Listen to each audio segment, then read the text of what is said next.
When my daughter passed away, my son-in-law kicked me out of my own house, threw my bags into the street, and shouted, "You useless old man, now go live with the beggars!" Lift the hold now. I run the finances. No more access. Not a dollar. The protective flags stay. That's final. Everyone knows you leached off them. $60,000 for tuition, $25,000 for the car. $40,000 to save his business. I paid. Effective immediately, my client's assets are protected. Your interference ends now. Effective immediately, my client's assets are protected. Your interference ends now. You're nothing without me. Hand it over. Interim protection is enforced. Step back. I was never nothing. Not for 1 second. This isn't over. For you it is. The night after my daughter's funeral, my son-in-law threw me out of the $600,000 house, shouting that I had nothing left. My heart was already broken, but his betrayal crushed what little remained. He thought money and walls could bury me. But hidden behind the pain was a secret that would turn his triumph into ruin. They will regret their words and their actions. Before we continue, please subscribe to the channel and tell us where you're listening from in the comments. I sat alone in the dim light of the living room, the air still heavy with the scent of lilies from my daughter's funeral. The silence pressed down on me like a weight I could not lift. My mind wandered back over the years, and every memory felt like a blade. I thought of the time I wrote that first check for $60,000, tuition for the college that gave my son-in-law his start. He had stood in front of me then, tears in his eyes, promising to treat my daughter with respect, promising to be the man she deserved. Later, when he wanted a car, I stepped in again, paying $25,000 for that shiny sedan he said would help him drive to job interviews. And when his small business nearly collapsed, I handed over $40,000 more to settle his debts. I had believed in him. I had believed in their marriage. I had believed in family. Yet now, here I was, cast aside like trash on the curb. The house itself loomed in my mind, every corner etched into my heart. That $600,000 home was not just a structure. It was where I had lived for 3 years with my daughter and him, where holidays filled the kitchen with laughter, where my granddaughter once took her first steps on the hardwood floor I had polished with my own hands. The mantel still held photographs of my wedding day, Laura's smile beside mine, her arm around her mother. Every item inside those walls told a story. The quilt my late wife had sewn, the old clock that ticked through long nights, even the creak of the stairs that greeted me every morning. They were all pieces of my life. And yet he had claimed it as his, dismissing my existence as though I had never contributed a penny, never carried a memory, never mattered at all. The betrayal was sharp, like ice sliding straight into my chest. To be told I was worthless by the very man I had once embraced as a son, that cut deeper than any financial loss. I could see his face as he sneered at me, his voice echoing, "You're nothing now, old man." Those words played over and over, drilling into me. My hands shook as I remembered him tossing my bags into the street, the zipper of Laura's old suitcase scraping against the pavement. Rage swelled inside me, mixed with grief so raw it threatened to choke me. I whispered into the empty room, "Laura, my girl, is this what you wanted for me? Did you know the man you chose would treat me like this?" The silence offered no answer, only deepened the ache in my chest. But somewhere inside that pain, a small flame began to flicker. At first, it was only the thought that I could not let him win. I could not allow my life to be reduced to a pile of discarded clothes on the sidewalk. The shock of betrayal began to shift into something else, something sharper. I sat up straighter. My jaw clenched. I realized I still had choices, that I was not as powerless as he wanted me to believe. He thought I would crawl away quietly, broken. But the more I replayed his words, the more I felt a rising determination. He had forgotten one thing. I was not done yet. Not by a long shot. My eyes drifted to the mantel again, where Laura's wedding photo still leaned against the clock. She had given me that watch on my 65th birthday, a modest thing worth maybe $500, but priceless because of her handwritten note tucked in the box. "For all the time you've given me, Dad." I picked it up now, turning it over in my hand. The glass face reflected my tired eyes. I could almost hear her voice. I held it to my chest and whispered, "They think I am finished, but I am not. For you, I will fight."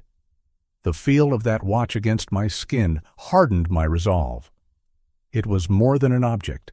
It was a reminder of love, of duty, of promises that still mattered. I stood and walked toward the old oak cabinet in the corner, the one that had belonged to my father before me. Its drawers smelled of cedar, and inside were papers I had nearly forgotten. As I sifted through the yellowing envelopes, my hand brushed against a folder thick with documents. I pulled it out and opened it. There, staring back at me, were the life insurance policies, the mortgage details, the legal records tied to the house and our family. They were proof of ownership, proof of my rights, proof that I had not been erased as easily as he thought. My pulse quickened as I realized what I was holding. This was more than paper. This was power. I pressed the folder against my chest, and for the first time since the funeral, I felt a surge of control returning to me. The room around me seemed to shift as the sun dipped lower, streaks of orange light falling across the worn carpet. Shadows stretched long, carrying memories of years gone by. The chair in the corner still held my wife's favorite blanket, folded neatly the way she always left it. The scent of her perfume lingered faintly on the fabric. Sitting there, in that fading light, I felt both the weight of the past and the spark of a future I had not yet claimed. This was not just a room. It was the battlefield of memory, the place where my pain sharpened into purpose. I closed my eyes and let out a slow breath. The betrayal had wounded me, but it had also awakened me. Tomorrow, I will act. Tomorrow he would see that I was not broken. I whispered one last time to Laura, "Watch over me, sweetheart. I will not let him take everything from us." And with the folder in my hands, I knew the next chapter was about to begin. If you're still watching and find this story interesting, please comment 1 below to let me know you're here with me. I woke before sunrise, the house still and gray, the kind of quiet that makes you hear your own breath. The folder I had found last night lay on the coffee table, thick with documents that smelled faintly of cedar from the old drawer. I made coffee and stood at the window with the cup warming my hands. Across the street, a dog walker moved through the mist, a small shape in a larger world. I told myself the truth out loud, softly, as if speaking it would make it real. I was done being a victim. I was done letting Brian decide who I was. Today, I would take the first steps, call the lawyer, call the bank, protect what was left. I dialed the number for Kate Sterling at 8 on the dot. Her receptionist answered first, polite, quick, and efficient, then transferred me. Kate's voice came through calm and steady, the voice of someone who had seen storms and learned how to anchor the boat. I explained what had happened in simple terms. The $600,000 house. The funeral. The bags were thrown on the street. The words he used. The folder with life insurance paperwork and mortgage documents. The savings that remained, about $200,000. Money tied to my name. Money I feared he would try to reach. When I finished, she did not interrupt me with platitudes. She asked clear questions. Whose name was on which account? What addresses were listed? Whether I authorized anyone to act on my behalf? If I had passwords? If any transfer notifications had come through? It felt like sunlight on ice. Precise, warming in its own way. She told me to come by her office later, but first, she said, go to the bank in person. Not tomorrow. Today. Request a temporary hold. Ask for a manager. Bring the folder and your ID. If anyone protests, tell them your attorney is available for a direct call. Then she paused and added something I did not expect. Keep your voice even. People trust a steady hand. If he tries to provoke you on the phone, do not rise to it. Let him talk. Let him reveal what you need. I thanked her and slipped the folder into my worn leather satchel. I took a minute before leaving. I stood by the mantel and looked at Laura's wedding photo and the small watch she had given me, the one that cost $500 but meant the world because of the note that came with it. The glass glinted in the pale light. I lifted it and pressed it against my chest. "Maggie," I whispered into the morning that still carried her scent in the old blanket on the chair, "they think I have lost. They think I am finished. But I am not. They will see. They will see soon." The bank branch opened at 9. I arrived 10 minutes early and sat in the car with the engine off, listening to the ticking as the metal cooled. When the doors unlocked, I walked in with purpose, not speed. The tiled floor shone. A display of brochures stood near the entrance, all soft colors and smiling couples. I did not belong in those pictures, but I belonged here. My money, my name. I asked the teller, a young man with kind eyes, if I could speak with a manager. He nodded and motioned me to a glass office. The manager introduced himself as Mr. Collins, a middle-aged man with a blue tie and sleeves rolled back. If he expected to work, not just sit. I placed my ID on the desk, then the folder. I told him I needed to place an immediate hold on 2 accounts and a flag on my profile. I said plainly that my son-in-law had thrown me out of my home the day of my daughter's funeral, and had made it clear he believed he could take what was left. I did not shout. I did not weep. My voice surprised me. It had weight. It had edges. Mr. Collins listened with his hands folded, then asked for the account numbers. I recited them and slid the latest statements across. He typed, looked at the screen, typed again. He asked if anyone else was a joint owner of the accounts. No. He asked if there were any automatic transfers. "One mortgage payment is set to the 1st of the month." He said the word "okay" in a slow, careful tone, then looked me in the eye and said he could place a temporary hold for 72 hours while the bank's legal department reviewed my request for a protective flag. He asked if I wanted 2-factor authentication turned on, and if I wanted a note, added that no branch-level transactions would be processed without a verbal password that only I knew. Yes, yes to all of it. I chose a password that meant something to me and nothing to anyone else. I wrote it down on a small card and slid the card into my wallet. He printed confirmation pages. We both signed. He stamped and dated them. He handed me copies in a clear sleeve. There was comfort in the neatness of it, in the way official paper feels like a shield when the world turns crooked. Before I left, I asked Mr. Collins one more question. Had anyone tried to access the accounts in the last 48 hours? He checked the log and hesitated, then told me there had been an attempted transfer request last night for $25,000, initiated online, but not completed. My jaw tightened. The timing lined up with my fear, with Brian's arrogance, with his habit of assuming the door would always open when he pushed.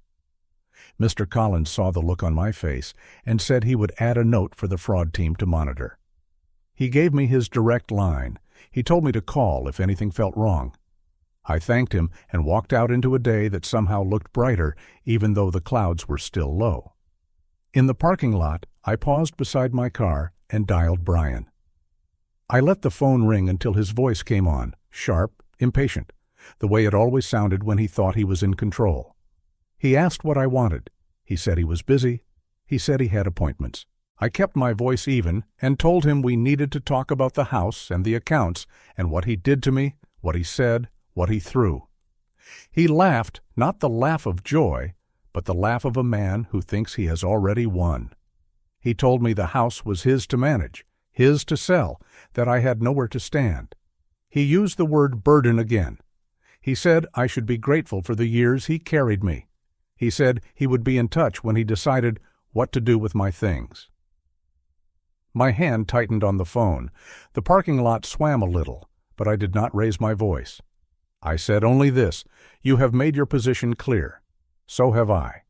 Then I ended the call. My heart pounded. My breath came fast, but I also felt a strange lift.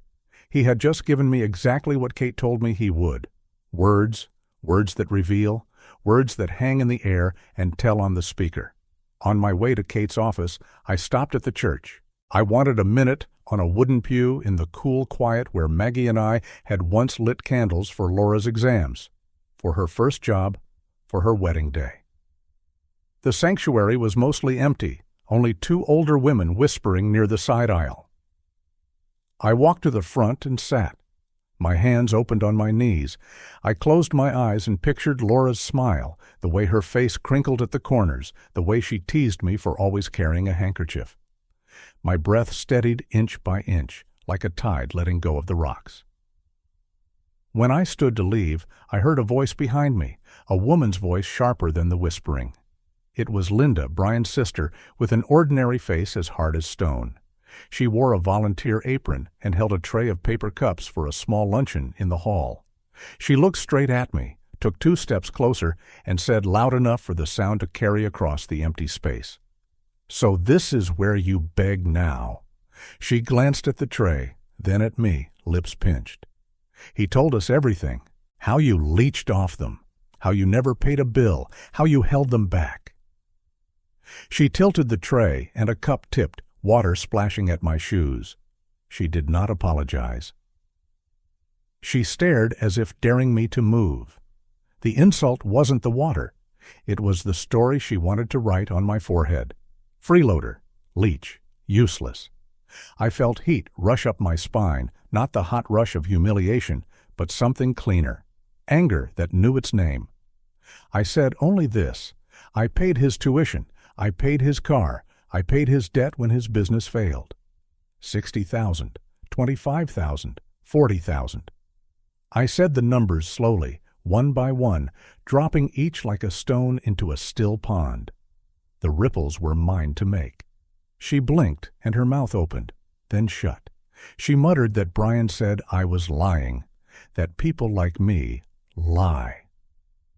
Then she turned on her heel and marched away, her tray rattling, leaving a wet footprint of contempt on the tile. I stood there and watched the water evaporate. The anger stayed, but it sharpened to a point. Linda's words told me more than she intended. Brian had been busy rewriting history.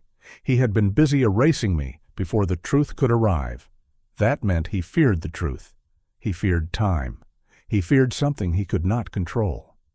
It clicked for me right there, in that long, bright space with the stained glass windows casting soft color on the pews.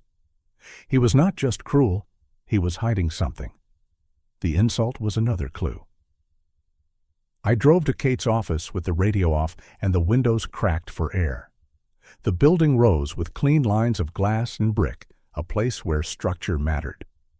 The receptionist greeted me by name and showed me to a conference room with a long table and a bowl of peppermint candies in the center. I did not sit right away. I walked to the window and looked down at the city, cars the size of toys moving along the grid. When Kate entered, she carried a narrow laptop and a legal pad. She shook my hand, sat, and asked me to tell her everything from the morning again in my own words. I did. The hold at the bank, the attempted transfer, the password, the call with Brian, the scene at the church. She wrote notes briskly, then explained the steps she recommended. Formal letters to the bank's legal department to extend the hold and place a permanent protective measure. A notice to the mortgage company that any change in mailing address or payor must be verified by me. A temporary restraining order is needed to prevent him from interfering with my access to the property. She explained what that meant in plain language, not jargon. She paused and asked if I had any recording of his call. I did not. She said it was fine. The words he had already sent in text messages after the funeral could support the tone. She asked to see the documents in the folder. We sorted them into piles: insurance, mortgage, tax records, receipts for tuition, car, and the business loan I had secured. I had kept those receipts without knowing why. Now I knew. Then Kate looked at me and said there was one more item she needed to discuss. It might be nothing. It might be something.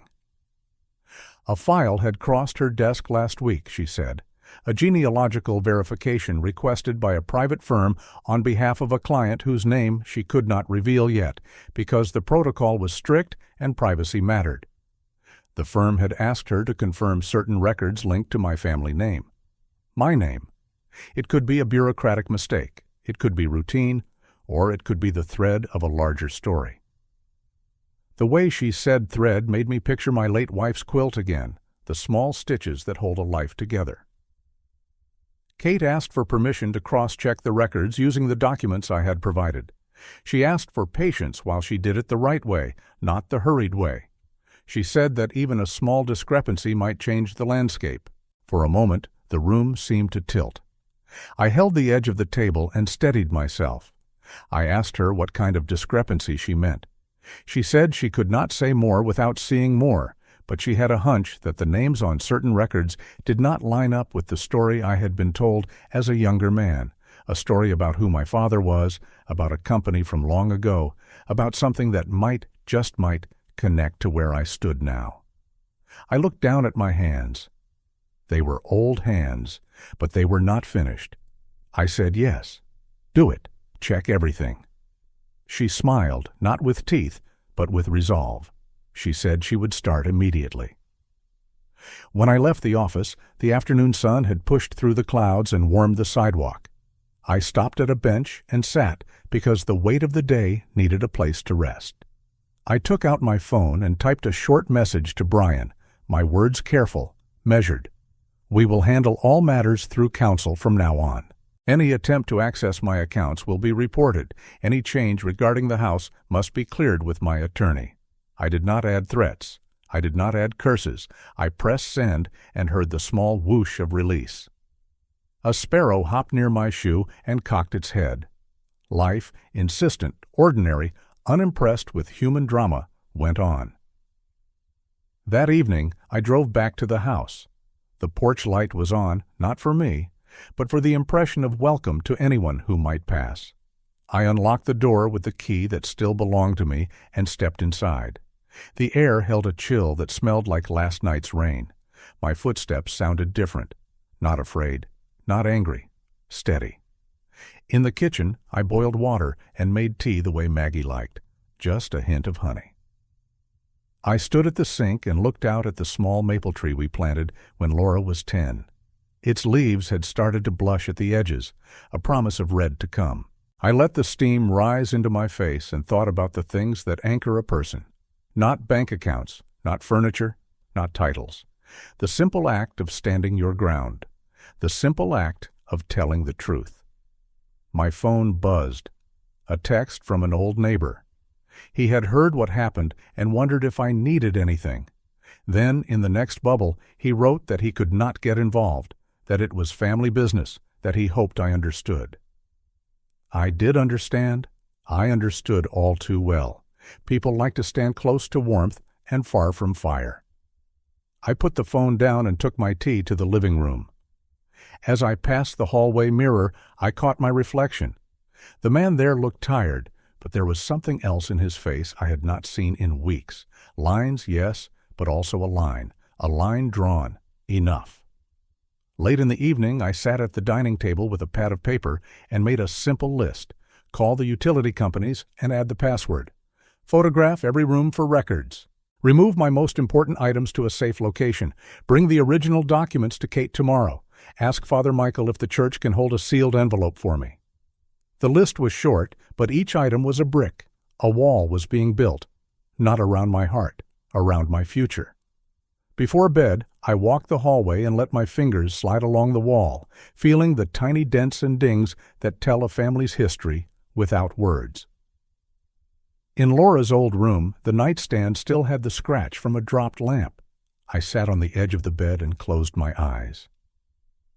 "Maggie," I whispered into the blue dark, "they think I have lost. They think I am small.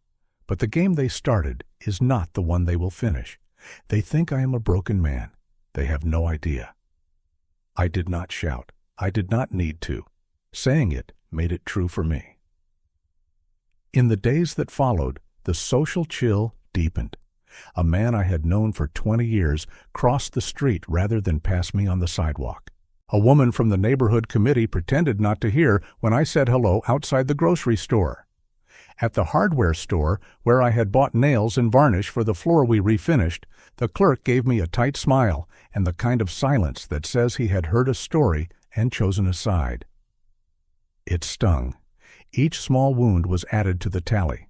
But I did not bend toward bitterness. I bent toward work. I protected the accounts. I gathered the papers. I answered no provocation with heat. I kept my voice level. Kate called twice with updates. The bank had extended the hold while the protective measures were reviewed. The mortgage company had flagged the file. The genealogical verification was in motion, and she would tell me more when she could. Then, on a gray morning that looked like rain, my phone rang. The number was Kate's. She spoke carefully, the way a good doctor speaks when an X-ray shows something unexpected. A file had arrived, she said, confirming that the private firm had finished its first pass. It referenced my name and another name connected to a company that once operated in the state. The documents suggested a need to verify a biological relationship that, if confirmed, could change the legal context of certain assets and obligations. Her words were precise. They were also a door opening to a long hallway I had not known existed. I leaned against the kitchen counter and watched the kettle steam. I asked her if this meant what I thought it might mean. She said it might. She said not to jump ahead. She said to bring her the original birth records and anything I had from my mother about my early years. She said patience once more. I agreed. We set a time to meet that afternoon. When I ended the call, I did not move for a full minute. I stared at the little cloud of steam and heard the smallest sound in the house, the tick of Laura's watch on the mantel. Time, steady as ever, moved forward. I poured the hot water, sat at the table, and laid my hands flat on the wood I had refinished myself. The grain under my palms felt like a map. I understood then that I had crossed a line I could not uncross. I had left the shore of shock and stepped into the river of action. The current was mine to ride now. I did not know yet what the genealogical file would prove, or what it would cost, or what it would give. I only knew this. I was no longer reacting to Brian. I was no longer waiting for his next cruelty. I was building my own case, my own path, my own defense. He could tell his stories to his sister, to his friends, to anyone who would listen. I would tell them to the facts. I stood, picked up the folder on the counter, and opened the front flap to check the contents one more time before I left for Kate's office. Insurance, mortgage, tuition receipts, car receipt. The promissory note I made when I covered his $40,000 business debt. The letter from the bank manager confirming the hold. The note with my new verbal password. I slipped the watch from the mantel into my pocket. I wanted Laura with me. I wanted Maggie with me. I wanted the weight of love as ballast. At the door, I paused and looked back at the house. The late light had come out and struck the framed photographs in a way that made the faces glow. I felt a quiet rise up in me, not resignation, not relief, something sturdier. Resolve. They thought I had nothing left. They thought I would disappear. They were wrong. I locked the door and slipped the key into my pocket. As I stepped onto the porch, I said it in a voice meant for the boards and the nails and the sky. They have no idea what I'm holding now. They have no idea what is coming next. If you're still watching and find this story interesting, please comment below to let me know you're here with me.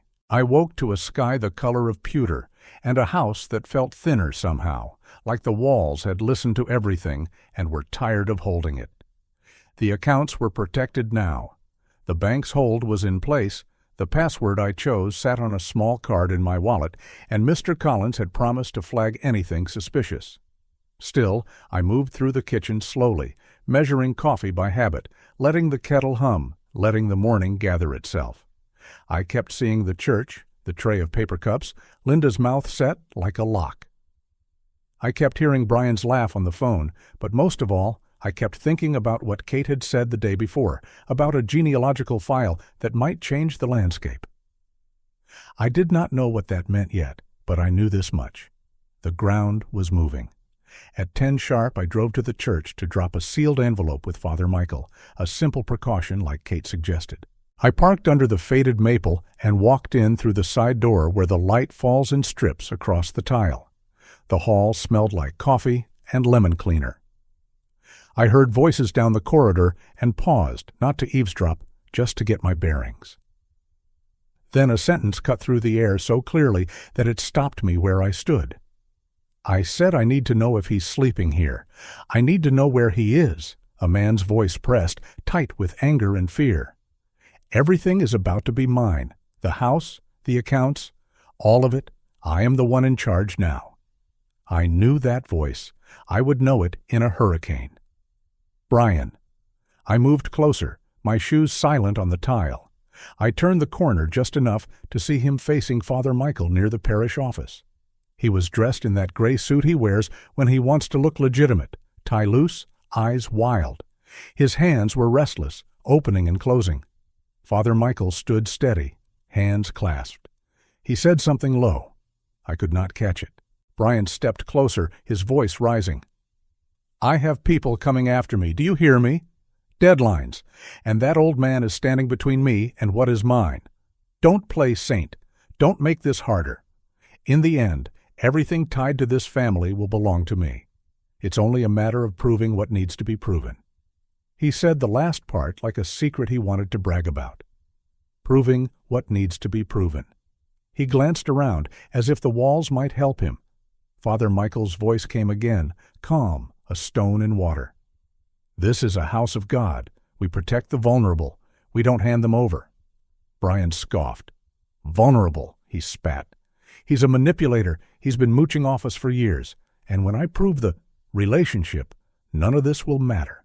Not your opinions. Not his sob story. Not the pictures on the mantel. None of it. The word relationship hung in the air like a sharp hook. He looked small all of a sudden, a man trying to fill a space he did not own. Father Michael said nothing more. He simply stepped aside and opened the office door for the next person in line, ending the conversation without another word. Brian stood there for a heartbeat, vibrating with fury, then stormed out the side door into the pale light. I stayed where I was until my hands stopped shaking. Then I walked into the office, placed the envelope on the desk, and thanked the secretary. I did not look back down the corridor. I carried Brian's words with me like a warning flare. By noon, I was seated in the conference room at Kate Sterling's office, at the same long table, the same bowl of peppermint candies. The blinds were open, letting a clean square of daylight fall across the legal pads. Kate came in with a thin stack of papers and a face that told me she had slept less than I had. She closed the door gently and sat opposite me, folding her hands before she unfolded the papers with care, as if they could break. Before I show you anything, she said, I need you to hear me. We will move at your pace. We will verify each fact. We will not be stampeded by shock or by anyone else's schedule. Do you understand? I nodded. My mouth had gone dry. I sipped water and set the glass down carefully so it would not clink. She slid a document toward me. At the top, a letterhead I did not recognize. Heritage Investigations, LLC. Below is a summary, client request, biological parentage verification, and archival record search. It listed dates, jurisdictions, and the names of agencies no one remembers until they need them. Beneath that, a line that made the room tilt. Subject, Edward Whitmore, Jr. For a moment, the world compressed to the size of that one line. My name, and not my name. A name I had never used but could not deny once it was printed in black and white. Kate spoke softly, as if approaching a skittish horse. This report was addressed to a third party, she said. We obtained a copy because my firm is listed in the verification chain. The private investigators traced a series of records. A birth certificate amended in 1967, a marriage certificate from 1974, a court filing that changed a child's surname, school records that matched an address, then a gap, then bank records linked to a trust search in 1998 that was never completed. The name Whitmore appears in each place you would expect a father's name to appear, and then disappears. She laid down a second sheet. It was a certified copy, heavy paper, a raised seal pressed into the bottom corner. I saw my birth date. I saw my mother's name. And there, on the line that said, Father, the name that cut me in half. Edward Whitmore, Sr. I heard a sound and realized it came from me, a small breath that cracked as it left my throat. I put my fingers on the paper the way a person puts fingers on a window, as if to feel through. Kate placed a steadying palm on the table and continued. Your mother changed your surname after the divorce. The record shows she moved states and listed your father as deceased. He was not. He died in 1998. He left instructions in his will that a search for his son should continue until he was found or until the funds set aside for the search were exhausted. Those funds were never exhausted, but the paper trail grew cold. Meanwhile, a board of trustees maintained a controlling interest in the company he built, waiting for a claimant who matched the criteria. She took out a third document, this one on a different letterhead, crisp and spare. Whitmore Industrial Holdings. A letter from the board chair to the law firm of Sterling and Hill, dated last week, acknowledged receipt of a notification that a potential heir had been identified by outside investigators and requested a meeting to begin the verification protocol. The company's current valuation, Kate said, voice steady as an instrument reading, is approximately $5.2 billion. In addition to that, there is a personal trust that was established to accrue and then transfer at your 21st birthday. Because you could not be located, it remained under administration. As of the most recent statement, the trust balance is $750 million. The numbers hit the room like thunder. You can feel it in your ribs. I did not speak. I looked at the letters and the seals and the precise way the words fit together on the page, and I thought of Laura's $500 watch and Maggie's quilt and the way grief sits on a person's chest like a sleeping dog, heavy and familiar. I thought of Brian's mouth as he said, "Everything is about to be mine." I thought of Linda tilting the tray and saying he told us everything. I thought of the word relationship hanging like a wire in the air. And in that circle of thoughts, a kind of quiet formed. Not a gentle quiet, a purposeful quiet. A quiet with a spine. Kate let the silence work. Then she said, "The board requires an in-person verification. They will ask you questions. They will examine the documents you brought. They will ask for a DNA test, because that is the cleanest proof in our time. If you agree, we will proceed carefully. If you need time, we take time." I found my voice. It sounded older, but also newer, like a room cleaned out. "We proceed," I said. "We do it right." She nodded and slid one more paper across the table, an internal memo copied to her from Heritage. It summarized the client's inquiry in a single line that made my stomach tighten. Client, Brian Whitmore. He had used his full surname this time, the fancy version, the one he pulls out when he wants doors to open. He was the one who hired the private investigators. He was the one who asked about parentage. He was the one who set this in motion because he thought he could use it. He thought he could ride my name like a stolen horse. Kate must have read the change in my face. "Yes," she said quietly. "He hired them. Based on his calls and messages to my office, he believed he could leverage this discovery to gain control of your person and your property. He did not understand that what he found changes who you are in the eyes of the law, not who you are in his. Nor did he anticipate that his past actions toward you would be relevant. I understood without being told. Character matters, even on paper. It always does in the end. The receptionist buzzed the room. A package had arrived by courier marked urgent. Kate excused herself and returned with a heavy envelope, the board's seal pressed into the flap. She opened it and skimmed, then handed me the top page.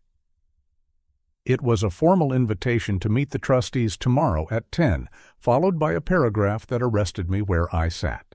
It cited a clause in the late Edward Whitmore Sr.'s estate plan. Any person who abused, exploited, or willfully neglected the heir prior to verification would be barred from any financial participation in the estate, directly or indirectly, regardless of marital or familial relationship, by affinity. I did not smile, but the corner of my mouth moved, just a little, the way a man might move when a weight he has carried for too long begins to lift. I whispered it more to myself than to Kate. They thought I was weak, but now they'll see the cost of their choices. We were gathering the documents into neat stacks when my phone vibrated across the wood.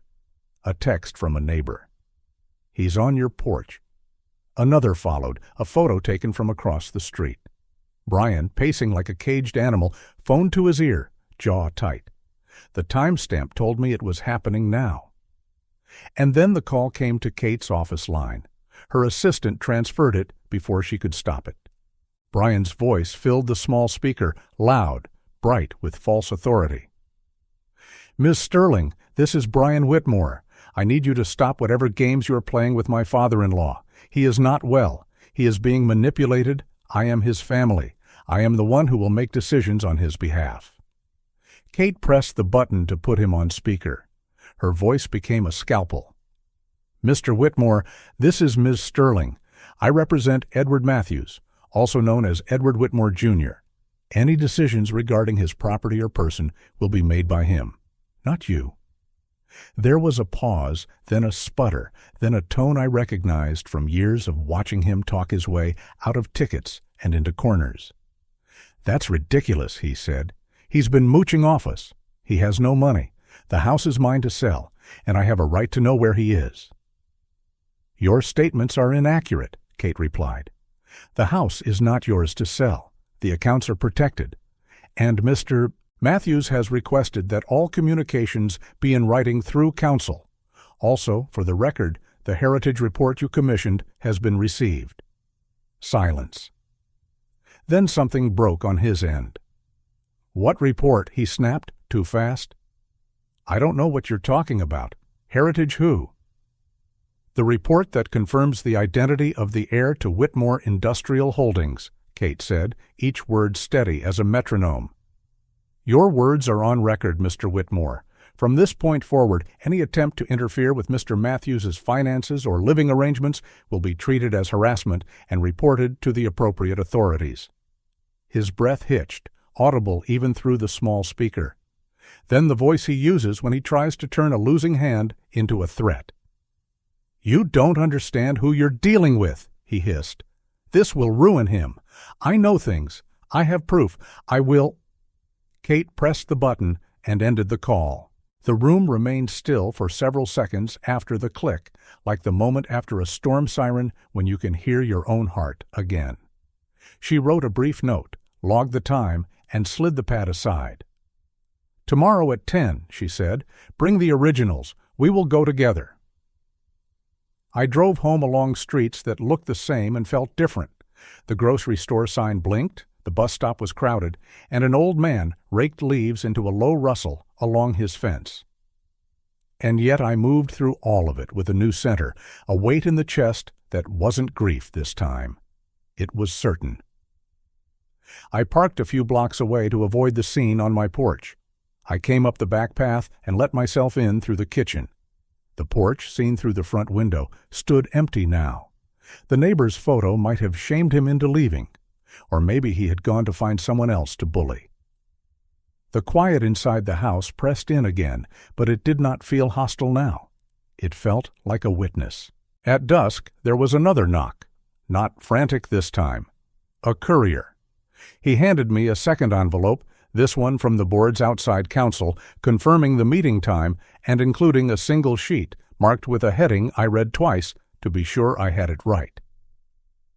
Interim Protection Directive.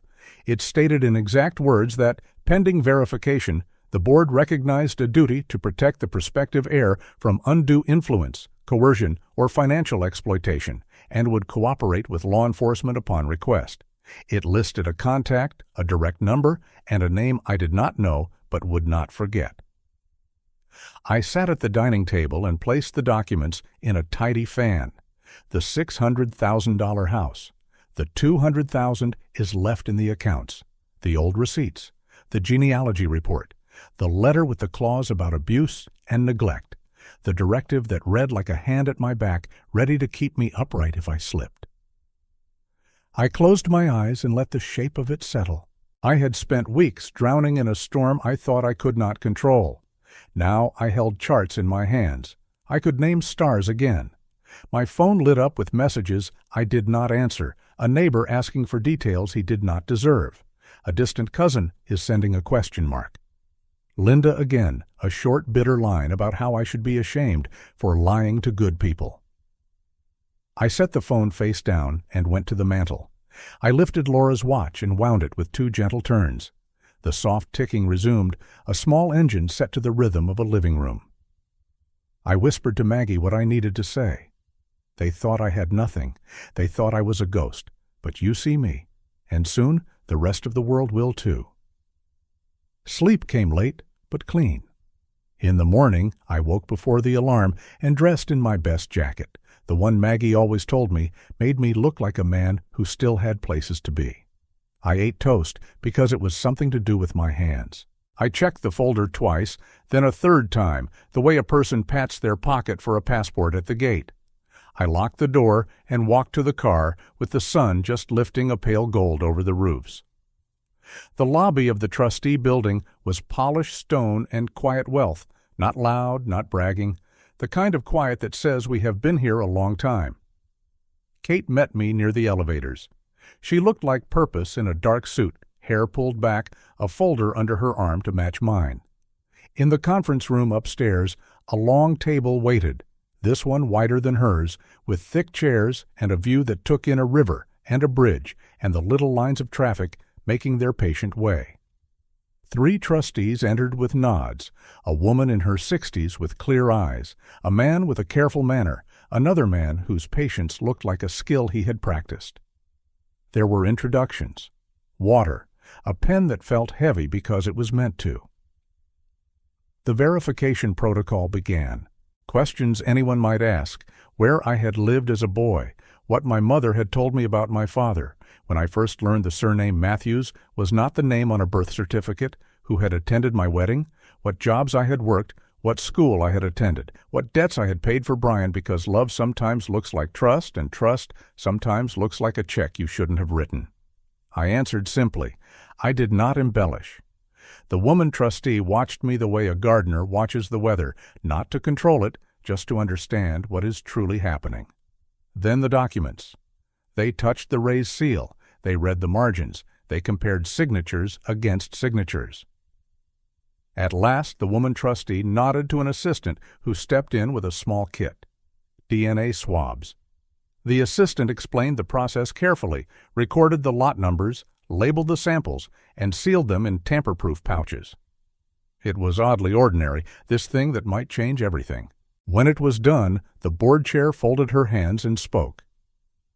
"Mr. Matthews," she said, "we are required to say that nothing is final until the lab returns the match. But based on the documentary evidence and your answers, and based on the outside report, we are prepared to issue a provisional recognition of status. Effective immediately, our counsel will coordinate with yours to ensure your protection. A formal notice will go out at once to any party attempting to influence or exploit you." I did not know I had been holding my breath until my chest remembered to rise again. Kate made a small note, the kind that looks like printing but is not, and thanked them on my behalf. The chair looked at me for a moment longer, then added something that felt like a benediction. "You were lost. That was not your fault. You are found now. That is not an accident." We stood to go. At the door, a man in a blue blazer I did not know was waiting with a face like weather. Kate recognized him at once, Heritage's project manager. He had a courier pouch slung over his shoulder and the tired look of someone who has delivered bad news to men in nice suits. He asked to speak with Kate, then turned to me and, with a respectful nod, said, "Sir, our client was notified of the provisional recognition. He is currently in our lobby downstairs, demanding to withdraw his request and to reclaim our files. He has been told that it is impossible." Downstairs, as we crossed the marble, I could hear him before I could see him. Brian's voice was carrying, pitched high, full of threats that sound like words men use when they have run out of new ideas. He saw me and went dead quiet, like someone turned off a radio. Then color flooded back into his face. He took 2 steps forward, then another, as if to close the distance and drag me back into the role he wrote for me. "You," he said, a single note sour and loud. "What did you do?" I did not stop walking. I did not raise my voice. "I told the truth," I said. "Finally?" He sputtered, reached into his jacket, pulled out a wrinkled sheet like a talisman. "This is a copy of the deed transfer you signed when you moved in. It gives me control. It gives me the right. And the bank has a hold," Kate said, stepping in so smoothly it looked choreographed. "And the mortgage company has been notified, and there is an interim directive protecting Mr. Matthews from exactly the kind of exploitation you are attempting now. You will not speak to him directly again. You will not step on his porch. You will not misrepresent his condition to anyone." His eyes darted from my face to hers, to the heritage man, and back. He tried on a pleading smile, and it fit him poorly. "He's confused," he said to the room, because the room was the only audience he had left. "He's grieving. He doesn't know what he's doing. I can fix this. I can manage things if you just let me help. I need—" The word broke. It broke mid-air, as if a hand had closed around his throat and squeezed. He understood. In that moment, he understood something he could not undo. The plan he had built with lies and haste had collapsed all at once because it could not bear the weight of a single fact. His shoulders slumped. His mouth opened and closed, fish on a dock. Then he caught his breath and reached again for anger, because it is easy, because it burns without warming. "You think you've won," he hissed. "You think money changes what you are. You're still nothing without us." "I was never nothing," I said. "Not for 1 second." My voice surprised me again. It felt like a bell rung cleanly. "You treated me like I was invisible. You forgot who I am. Now you see the cost of that." He took a step back, as if struck. The heritage man handed Kate a receipt and murmured that they would follow up with written confirmations. The board's security detail, discreet as good manners, moved into place without hands or raised voices. Brian looked from one calm face to another and understood he had run out of doors to open.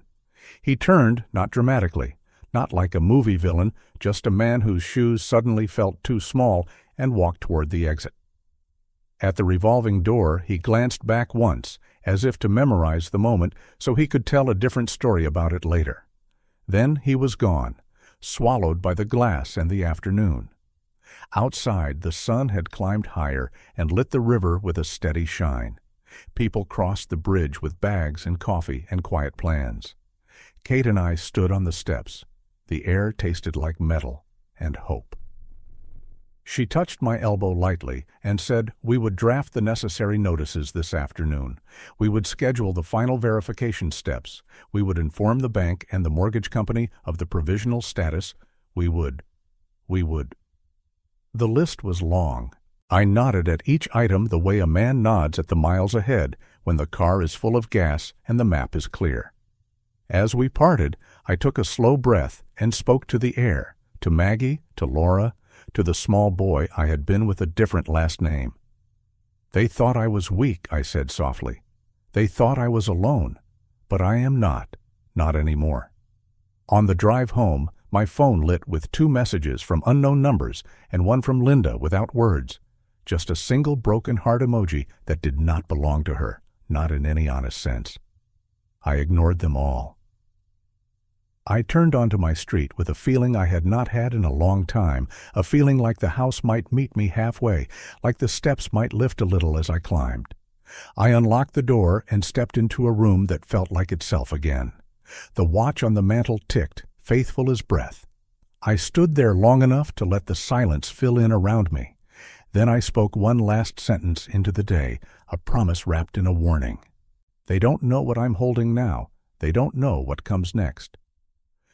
And if you are listening to this and you know what it feels like to be pushed aside, to be told you are less than, to be made small in your own home, hear me. We are not small, not in the ways that matter. Feeling ignored, dismissed, and treated unfairly is hard, isn't it? If you believe every person deserves justice, comment the word justice. Now watch what they will do to change that. If you're still watching and find this story interesting, please comment 3 below to let me know you're here with me. I remember the air in that office felt heavy, the kind of stillness that comes after a storm when you're waiting to see what damage is left. Brian had been there the day before, loud, frantic, trying to twist words into weapons. But when I saw him next, he was a different man. He looked smaller, his shoulders sagging under the weight of debts he could not name out loud. He tried a smile, one of those tired ones he used to get out of traffic tickets. But this time there was no escape. He asked for $500,000. He said it quickly, as if the speed might make it sound less obscene. "Just 500,000, he muttered, "just to cover a few bad hands, a few debts that got out of control. Then I'll leave you be." I looked at him across that table, and I thought of all the years I had written checks for him, the times I bailed him out because I loved my daughter and wanted to believe he could grow into the man she saw in him. $60,000 for his education, $25,000 for that shiny car he promised would help him build a career, $40,000 when he was drowning in startup bills. And still he stood there, asking for more, after everything he had already taken, after the cruelty he had shown when he tossed my bags into the street after Laura's funeral. My voice came out steadier than I expected. "No, Brian, not $1 more." He tried begging then, tried twisting the knife by mentioning Laura's name as if she would have wanted me to save him from his own ruin. But I remembered Laura's eyes when she gave me that watch, the way she told me, "Dad, don't let anyone make you feel small." That memory held me steady. I shook my head slowly. "You gambled away your own future. I won't let you gamble away mine." His face crumpled, and for the first time I saw not arrogance, but emptiness. He left without slamming the door, which told me even he knew the finality of my answer. Days later, the paperwork was finalized. I was no longer a tenant in a house where I had been treated like a burden. I was the legal owner of everything Laura had wanted me to protect. The $600,000 house that Brian thought he could claim was secured in my name. And beyond that, the trustees of the Whitmore estate confirmed my identity, binding me to assets that were once only whispered rumors. The $2 million beachfront villa, with the sound of waves breaking against the shore, and the larger holdings that carried the weight of generations. I walked through that villa the first time in silence, my hand trailing across the cool marble counter, the glass doors opening wide to the ocean. For the first time in months, maybe years, I felt air fill my lungs without the taste of grief or fear. With the settlement funds and the authority I now held, I knew I had a choice. I could live out my days guarding numbers on a page, or I could turn loss into something Laura would have been proud of. So I wrote the check myself, signed with a hand that no longer trembled. $10 million to establish a foundation in her name, dedicated to providing housing and dignity for the homeless. Laura had always been soft-hearted with people who lived on the margins. I could see her smile in my mind as I imagined families finding shelter under a roof that carried her name. I told the board plainly, "This is for her, not for me." And for the first time, they listened. While I stepped into peace, Brian descended into the opposite. His debts caught up with him faster than he could spin new lies. The gambling tables that once welcomed him turned their backs. Friends who used to laugh with him at expensive dinners no longer answered his calls. Word spread about the investigation into his misuse of funds, and soon he was a man with nowhere to hide. He sold his fancy suits one by one. He moved into a cramped apartment with peeling wallpaper and the sound of pipes clanging through the night. Neighbors whispered, but no one offered help. He had burned every bridge he crossed. I heard from someone that he tried to blame me for his downfall. But by then, his voice carried no weight. People looked away. The contrast was sharp enough to sting. I sat on the balcony of the villa one evening, the ocean stretching endlessly and calmly, the stars lying out their quiet approval overhead. And somewhere across town, he sat in the dark, counting debts that would never vanish. That was the line between us. Not money, not marble floors, but choices, character, the refusal to destroy what was given in trust. I spoke aloud into the night, to Maggie, to Laura, to the quiet space inside me that had been so loud with anger before. I don't need them anymore. I have myself. And that is enough. The words tasted like freedom. As days passed, life grew quieter. but not empty. I filled it with small things: morning walks by the shore, the sound of gulls overhead, the rhythm of pages turning when I finally returned to books I once set aside. I joined a local charity group, people who cared more about showing up than about showing off. They welcomed me as if I had been there all along. For the first time, I was seen not as a burden or a wallet, but as a man with something to give. Still, Brian tried once. A letter, folded badly, his handwriting rushed. An apology mixed with excuses. He asked for another chance, not with money this time, but with presence. I placed the letter back in the envelope and returned it to the drawer without a reply. The line was drawn. Forgiveness does not always mean reconnection. My self-respect mattered more than reopening wounds. Looking back, I understood the lesson in all of it. Wealth can be taken, spent, twisted into chains. But character, that cannot be stolen. It is the only inheritance worth leaving. Parents who give until they are empty must also teach boundaries, or their love will be mistaken for weakness. Children who take without gratitude eventually discover that betrayal carries a cost no check can cover. And in this world, where people chase numbers and forget names, it is integrity that decides who stands free at the end of the day. I sat with that thought as the sun dropped low over the horizon, painting the water gold. The house was quiet, but not lonely. It was filled with echoes of laughter that belonged to people who loved me truly, not for what I could give, but for who I was. I leaned back in the chair and closed my eyes. "I finally understand," I whispered. "Family isn't blood. Family is respect." That truth was worth more than all the deeds and bank accounts combined. It was the closure I had long been searching for, and it carried me gently into what would come next. New friendships, new purposes, new days where I could finally live for myself and for the memory of those who deserved it. Because in the end, I was free. And freedom was the real fortune all along. The days after everything settled felt almost unreal, as if I had stepped out of a storm and into a calm meadow I didn't know existed. My new home wasn't grand like the old villa, but it was mine. A small brick house worth about $250,000, tucked near a quiet park where children played and old couples strolled hand in hand. From my window, I could watch the seasons change: spring blossoms, summer's golden grass, autumn's crisp leaves. It was a house filled not with extravagance, but with peace. Every creak of the wooden floor, every ray of sunlight that fell across the kitchen table reminded me that this space was earned, not stolen, and that I was safe here.